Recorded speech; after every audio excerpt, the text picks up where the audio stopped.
right, so what does your day-to-day life look like?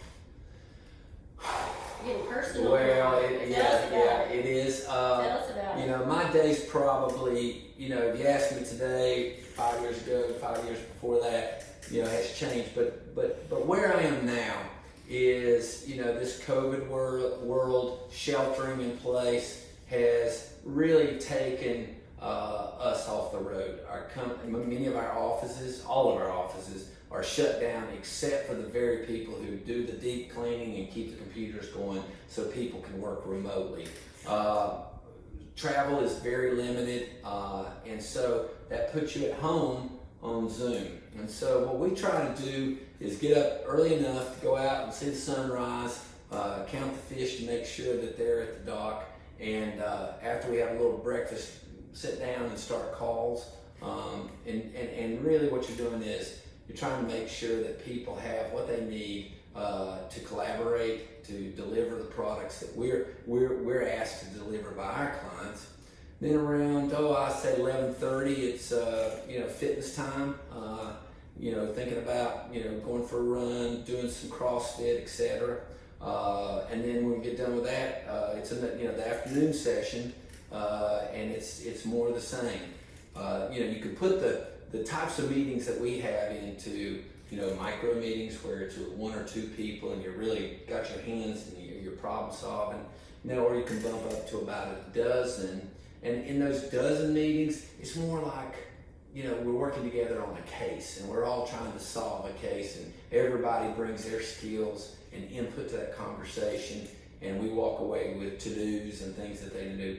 But then the third type is where you're doing the gospel stuff, and you're talking to 50 so people over video, and you're trying to give them information that they can use to share with clients or coworkers that helps them understand both the strategy and the tactical techniques that we're going to use to remain competitive in this this evolving world that we now call the new normal. So that's about the day.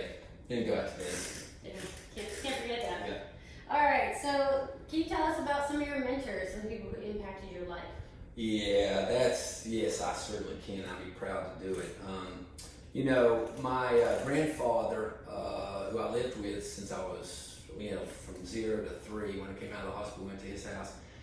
And then, through high school, all the way through high school, lived with him or worked with him on the family farm. It was all about putting in an honest day's work, making an honest day's wage.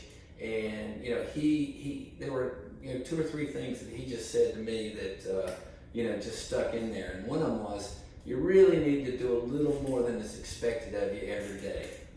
You need to, if your job is to help clean up the kitchen and vacuum the living room, well, you might as well just straighten up the magazines while you're at it. Do just a little bit more than your mom expects you to do. The second thing is he was always the first person to take any extra produce we had or any extra food, and if folks in the neighborhood didn't have, we stopped by and gave it to them and made sure that we were helping feed people that otherwise wouldn't have a good meal. And then the final thing is he really believed in family. The idea of staying close with your family, making sure that everybody has the support they need, that kind of stay in touch and stay connected. And those were lessons that I carried through the whole life. So Grand Lloyd was my number one mentor. Another one would certainly be my partner Bill Masikowski. He founded Public Consulting Group, and he brought it from his kitchen by himself all the way up to 50 offices, and we're in Poland, the UK, Canada, Australia, all across America.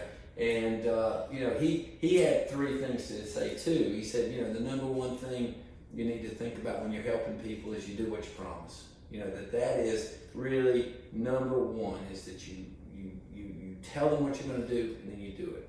Number 2 is that you got to do good business. It makes no sense to get to start a company and just lose money. You got to have the discipline to learn how to run a business and run it in a really disciplined way.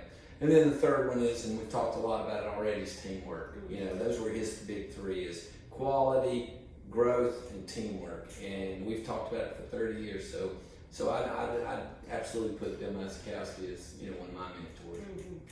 Yeah, you sound like lucky to have those men in your life. Yeah, that's great. All right, so your profile mentions something about space exploration. Talk to us about that and how you got involved in it. You know, there are very few things I get more excited about than space. You know, we saw SpaceX that took the two astronauts from the United States back to the International Space Station.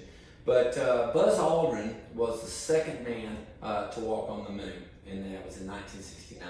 I was 9 years old at the time. What's exciting to think about is that his son has a foundation that is dedicated to inspiring the enthusiasm in space of every middle schooler and high schooler in the United States about space. We believe that if you forecast out how far it is to when someone is going to walk on Mars, now think about this, walk on Mars, that individual, the first individual, be it a girl, a minority, a boy, a special needs kid, we don't know who's going to get the privilege to do it, but we know that individual is probably in middle school or high school already, and that is pretty exciting. So we're on a program right now where we're going to every school district in America, and we are trying to put these gigantic Moon and Mars maps on out in front of the children, and it's a place, students, where they can take robotics or virtual reality or integrate any aspect of space in both their STEM and English language arts curriculum. And you know, when you say STEM, what does that mean? Thanks. It's science, technology, engineering, and math, and you know, all of the kind of sciencey stuff. But what we find exciting is that there's also a big place for space in the English language arts. Thinking about social sciences, what's it going to look like when humans from Earth go to Mars? How do we decide how countries are going to form on Mars? Who owns what? What is the society going to look like in Mars? What governance, what government is going to be in place? And those are all very exciting questions and things that, you know, we've got about 20 years to think about and reflect on and educate students so that they can be not only the astronauts, but think of all the engineers, the computer scientists, the journalists, the doctors. Just think back to your big team again. That's your big team and all the people it takes to make space exploration and the colonization of Mars a reality.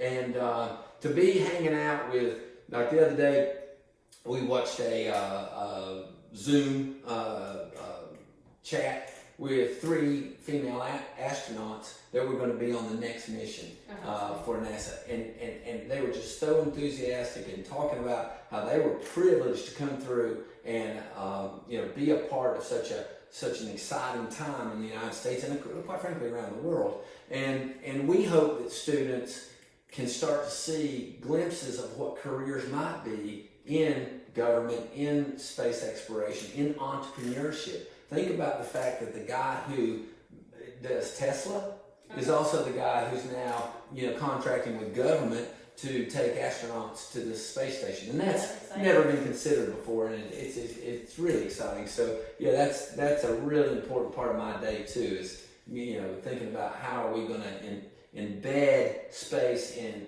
all types of curriculum, whether it's in school, at home, or some blended curriculum. I'd suggest when you went into public consulting, you didn't know you'd be working with space and astronauts and No, you sure didn't. All right, so let's talk.